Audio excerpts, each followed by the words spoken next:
अभी मैं ऑफिस से निकला ही था कि देखा बाहर बहुत तेज बारिश हो रही थी।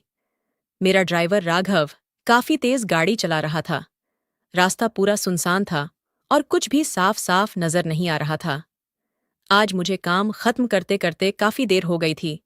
रात के 12 बज चुके थे और मुझे नींद भी आने लग गई थी। मैंने अपनी आंखें बंद ही की थी कि अचानक राघव ने जोर से ब्रेक लगाया। मैंने कहा, राघव क्या हो गया? ड्राइवर घबराता हुआ बोला, साहब लगता है गाड़ी के नीचे कोई आ गया है। ये बात सुनते ही मेरे होश उड़ गए। मैंने गुस्से से कहा, तुमने किसको मार दिया?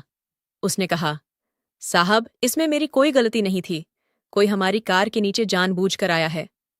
ये बात सुनकर मुझे उस पर बहुत गुस्सा आ रहा था। तेज बारिश में मजबूरन मुझे गाड़ी से निकलना पड़ा। जब मैंने गाड़ी से निकल के सामने आकर देखा तो नीचे एक लड़की पड़ी हुई थी। वह करीब 21 साल की होगी। उसने एक जालीदार खूबसूरत सी लाल ड्रेस पहन रखी थी। शायद उसके पैर में चोट आई थी, जिस वजह से वह उठ नहीं पा रही थी। मैं जल्दी से उसके पास गया तो देखा लड़की होश में है, पर नशे में चूर थी। उसने इतना ज्यादा नशा किया हुआ था कि मैं उससे कुछ बोल भी नहीं सका। मैंने उसे गोद में उठा लिया और ड्राइवर की मदद से गाड़ी की पिछली सीट में उसे बैठा दिया। कार मेरे घर के सामने आकर रुकी। फिर मैं इस लड़की को लेकर अपने कमरे में आ गया। मैंने तुरंत अपना फोन निकाला और डॉक्टर को कॉल किया। डॉक्टर ने जल्दी से चेक करके कहा, लड़की ठीक है, हल्की सी चोट आई है और उन्होंने दवा दे दी। लड़की होश में तो थी, पर नशे में होने के कारण उसने मुझसे अब तक बात नहीं की थी। डॉक्टर चला गया तो मैं उसके पास आया और पूछा, तुम्हारा नाम क्या है? तुम कहाँ रहती हो? बताओ, मैं तुम्हें छोड़ आता हूँ। लड़की नशे में ही बड़बड़ाने लगी, मेरा नाम प्रीति है। नहीं नहीं सोनिया है। नहीं नहीं अमृता है। ये लड़की क्या बोल रही है? मेरे तो कुछ भी समझ में नहीं आ रहा था। मैं उसकी तरफ देखने लगा कि लड़की अपना नाम भी ठीक से नहीं बता पा रही है। उसने कहा, मैं माधव नगर में रहती हूँ। मैंने सोचा, इतनी रात को एक अनजान लड़की को अपने घर पर रखना ठीक नहीं होगा। उसे घर छोड़कर आता हूँ। मैं उसे लेकर फिर से अपनी गाड़ी में आ गया। राघव अब तक घर जा चुका था तो मैं खुद ड्राइव करने लगा। माधव नगर में एंट्री लेकर मैंने कहा, तुम्हारा घर कहाँ है बताओ? लड़की ने एक घर के सामने आकर कहा कि यह मेरा घर है। मैं उसको उस घर के सामने ले गया और घर की बेल बजाई। इतनी रात को गुस्से से एक आदमी बाहर आया और कहा, क्या बात है? हमें क्यों डिस्टर्ब कर रहे हो? मैंने कहा, ये लड़की आपके घर पर रहती है? वह आदमी बड़ी अजीब नजरों से उस लड़की को देखने लगा। फिर कहा, मैं इसे जानता तक नहीं हूं। अब दोबारा बेवजह मेरे घर की घंटी मत बजाना। मुझे बहुत शर्मिंदगी महसूस हुई। वह लड़की अपना पता गलत बता रही थी। मैंने सोचा, इतनी रात को उसे लेकर घर घर भटकना ठीक नहीं होगा। कोई गलत आदमी मिल गया तो इस लड़की के साथ गलत हरकत कर सकता है, और अभी तो ये होश में भी नहीं है, न ही इसको कुछ याद है। क्या करूं? यही सोच रहा था कि लड़की मेरे पास आ गई। कहने लगी कि मुझे बहुत भूख लगी है।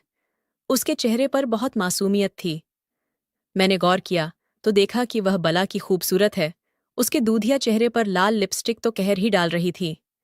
वैसे तो कई औरतें मेरे करीब आने को तरसती हैं, पर यह लड़की कुछ खास सी थी तो मैंने कहा, चलो कुछ खाते हैं।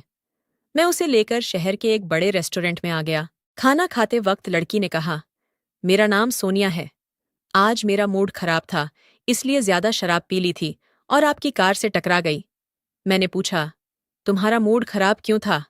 उसने कहा, मेरी कंपनी के मालिक की वजह से। मैंने सोचा, ये इतनी खूबसूरत है, कहीं इसके मालिक की बुरी नज़र तो इस पर नहीं पड़ गई। वह चुप और उदास थी तो मैंने बड़े प्यार से पूछा, क्या हुआ सोनिया बताओ? उसने कहा, कपूर एम्पायर्स में बहुत कोशिशों के बाद मेरी जॉब लगी थी, पर उन्होंने मुझे बेवजह नौकरी से निकाल दिया। ये बात सुनते ही मैं चकित रह गया। मैंने कब इसे नौकरी से निकाला और क्यों? जी हाँ दोस्तों, मैं ही कपूर एम्पायर्स का मालिक प्रकाश कपूर हूँ। मैंने कहा, सोनिया यहीं बैठो, मैं अभी आता हूँ। रात के 1 बज रहे थे और मैंने अपने असिस्टेंट विवेक को फ़ोन किया। उससे बात करके मुझे बहुत हैरानी हुई। सोनिया एक मॉडल है। हमारी एड एजेंसी ने उसे सिलेक्ट किया था, पर फिर बिना वजह उसको निकाल भी दिया गया। विवेक से बात करने के बाद मैं वापस सोनिया के पास आ गया। सोनिया अब भी बैठी बैठी खाना खा रही थी।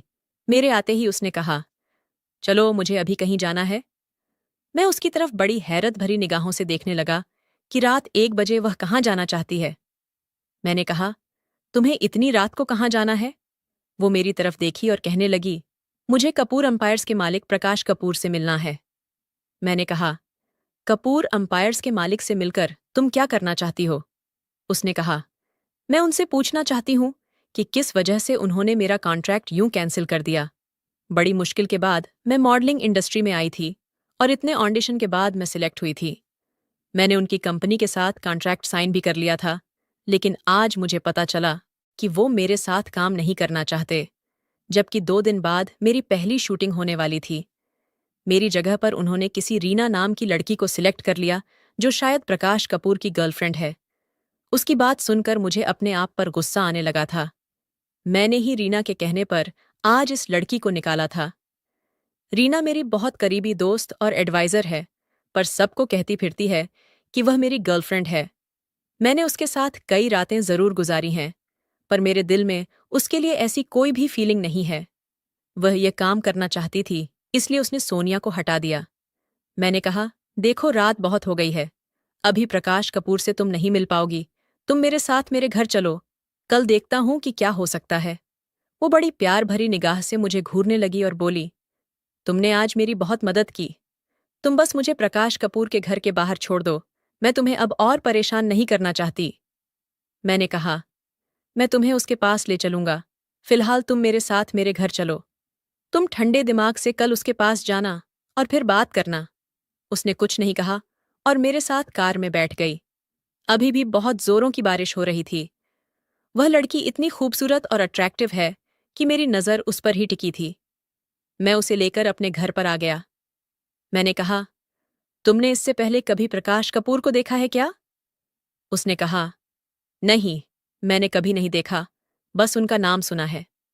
मैं उनके भाई अमित से मिल चुकी हूँ। उन्होंने खुद ही मुझे सिलेक्ट किया था, लेकिन वो शायद अभी शहर से बाहर गए हुए हैं। इस बात का फायदा उठाकर प्रकाश ने मुझे नौकरी से निकाल दिया। उस लड़की को देखकर मेरे दिल का शैतान जाग रहा था। आज बारिश की इस ठंडी रात में मैं इस नीली आंखों वाली को पाना चाहता था। उसकी खूबसूरती मुझे उसके करीब खींच रही थी। इससे पहले भी कई लड़कियों के साथ मैं रातें गुजार चुका हूं, पर इस लड़की में कुछ तो अलग बात थी, लेकिन उसके चेहरे की मासूमियत को मैं जबरदस्ती कुचलना नहीं चाहता था। मैं चाहता था कि वह खुद ही मेरी बाहों में आ जाए और मुझसे मोहब्बत करे। लड़की नशे से कुछ हद तक बाहर आ गई थी, लेकिन शायद उसे नींद आने लगी थी। मैं उसे अपने कमरे में लेकर आ गया और उसे अपनी शर्ट दे दी और कहा, इसे पहन लो। उसकी जालीदार लाल ड्रेस भीग चुकी थी। काफी देर से वो गीले कपड़ों में ही थी। उसने मेरी तरफ देखा, फिर वॉशरूम में जाकर कपड़े चेंज कर लिए। अब वो मेरे सामने आकर खड़ी हुई तो वह बस एक शर्ट में थी। मैं उसे सर से पांव तक देख रहा था। लड़की लंबी चौड़ी एकदम मॉडल जैसी फिगर थी। न जाने क्यों मैंने इस लड़की को काम से निकाल दिया था। ये लड़की तो कयामत ला सकती है। उसने मेरे पास आकर कहा, मुझे बहुत तेज नींद आ रही है। मैं उसको पाना चाहता था, इसलिए मैंने कहा, तुम यहीं पर सो जाओ। उसने कहा, फिर तुम कहाँ सोओगे? मैंने कहा, मैं बेड के दूसरी तरफ सोऊंगा। वो बड़ी अजीब निगाह से मुझे देखने लगी और मन ही मन कुछ सोचने लगी थी। मैंने कहा, घबराओ मत, मैं उधर सो जाऊंगा। वो कुछ सोचकर चादर ओढ़कर बेड पर ही लेट गई। मेरी नज़र उसकी ओर से हट ही नहीं रही थी। मैंने उसके पास आकर कहा, सोनिया, तुम बहुत खूबसूरत हो। उसने कहा, खूबसूरती से कुछ नहीं होता। मैं सक्सेसफुल नहीं हूं। न जाने क्या क्या सपने देखकर इस शहर में आई थी, और आज देखो, मेरे पास कुछ भी नहीं है। मैंने कहा, मैं एक बहुत लकी इंसान हूं। तुम चाहती हो तुम कुछ बन जाओ, कामयाब हो जाओ, तो मेरे पास इसके लिए एक अच्छा तरीका है। वह बहुत मासूमियत से मुझे देखने लगी और बोली, क्या करना होगा मुझे? मैंने कहा, मैं बहुत लकी इंसान हूं। अगर तुम मुझे किस करो तो हो सकता है कि तुम्हारी किस्मत खुल जाए। वो मेरी तरफ टकटकी लगाकर देखने लगी, मानो उसे यकीन नहीं हो रहा था। वो बोली, ऐसा कैसे हो सकता है? मैंने तो कभी ऐसा नहीं सुना। मैंने कहा, यकीन नहीं आता तो आजमा कर देख लो। वह मेरी तरफ देखने लगी। वो उस समय इतनी सुंदर लग रही थी कि मैं कुछ न सोचते हुए उस पर झपट पड़ा। लड़की घबरा गई और बोली, बस अब प्लीज यहीं रुक जाओ। मैं उसकी ओर देखने लगा कि उसकी आंखें बंद हो गई थीं और वह गहरी नींद में चली गई। मेरे सामने एक अप्सरा सी खूबसूरत लड़की लेटी हुई थी और वह बहुत गहरी नींद में सो रही थी। मेरी प्यास अधूरी ही रह गई थी, लेकिन मैंने सोचा कि मैं जब तक इसे पा नहीं लेता, मेरी कलेजे को ठंडक नहीं पहुंचेगी, और यही सोचकर मैं उसके जिस्म से कपड़े खोल खोल कर अलग करने लगा। लेकिन तभी मेरी नज़र उसके सीने पर पड़ी तो मेरे पैरों तले जमीन निकल गई। मैं बिल्कुल पसीने पसीने हो गया और मेरे आंखों से आंसू आ गए। मैं हर हाल में इस लड़की को पाना चाहता था, लेकिन एक पल में ही वह लड़की मुझे अपने आप से दूर जाती नजर आई। मजबूरन मैंने उसे उसी हाल में छोड़ दिया। फिर क्या था, मुझे भी नींद आ गई और मैं भी सो गया। सुबह 5 बजे जब मेरी नींद खुली तो मेरी नज़र फिर से सोनिया पर चली गई। उसके चेहरे की मासूमियत मेरे दिल को छू रही थी और अचानक ही उसकी भी नींद खुल गई। नींद खुलते ही एक पल के लिए वह घबरा गई। उसने मुझे देखा, फिर अपने जिस्म को देखा। उसके जिस्म में कपड़े नहीं थे। वह जल्दी से उठी और मेरी दी हुई शर्ट पहन ली।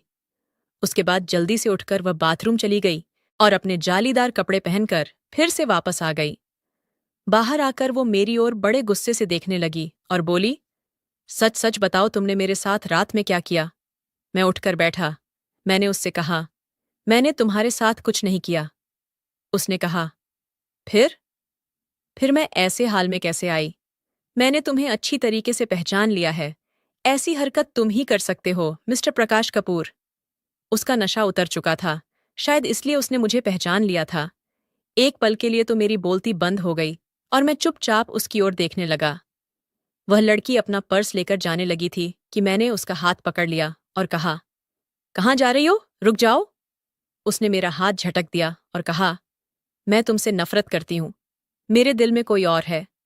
मैंने कल रात उसके सीने पर एक लॉकेट देखा था जिसमें उसकी और मेरे भाई अमित की तस्वीर थी। मेरा भाई पिछले 1 महीने से काफी खुश नजर आ रहा था। अभी शहर जाने से पहले उसने मुझसे कहा था कि भैया, मैं काम से वापस आकर तुम्हें एक बहुत बड़ी खुशखबरी दूंगा। मैंने कहा, कोई लड़की का चक्कर है क्या? तो वह शर्माने लगा और बोला, भैया, मैं उससे आपको जरूर जरूर मिलवाऊंगा। हमारे आसपास हजारों लड़कियां मंडराती रहती हैं, पर अब तक मैं अपने लिए कोई खास नहीं चुन पाया। मेरे छोटे भाई अमित को उसकी पसंद की लड़की भी मिल गई है। लगता है वो यहाँ सीरियस है। लेकिन कल रात को जो कुछ भी हुआ, जिस तरह से सोनिया मेरी कार के सामने आकर टकराई, ये कोई इत्तेफाक तो नहीं हो सकता। शायद किस्मत हम दोनों को मिलाना चाहती है। मेरा दिल सोनिया पर आ गया था और मैं उसे किसी भी हाल में अमित का नहीं होने दे सकता था, भले ही वह मेरा भाई है। सोनिया मेरी जिंदगी है। सोनिया सिर्फ मेरी है। मैंने कहा, सोनिया, मैं तुम्हें पसंद करने लगा हूं। तुम्हें वापस से कॉन्ट्रैक्ट मिल जाएगा। तुम्हारे करियर को मैं 4 चांद लगा दूंगा। बस तुम मेरी हो जाओ। उसने कहा, मुझे तुम्हारी दया नहीं चाहिए। मैंने अपने बलबूते पर ही यह कॉन्ट्रैक्ट हासिल किया था और मैं तुम्हें बहुत अच्छे से जानती हूं। तुम्हें बस लड़कियों का इस्तेमाल करना आता है। और इतना कहकर वह जाने लगी। मैंने उसका हाथ पकड़ लिया। वह अपने आप को छुड़ाने लगी। मैंने कहा, सोनिया, मेरा यकीन करो, मैं तुमसे प्यार करने लगा हूं। कल जो कुछ भी हुआ वह इत्तेफाक नहीं हो सकता। तुम्हारे साथ कल वक्त बिताकर मुझे एहसास हो चुका है कि मैं तुमसे बहुत प्यार करता हूं। तुम मुझसे शादी कर लो, मैं तुम्हें जिंदगी की सारी खुशियां दूंगा। वो मेरी तरफ ऐसे टकटकी लगाकर देख रही थी जैसे उसे कुछ भी समझ नहीं आ रहा था। मैंने कहा, प्लीज सोनिया।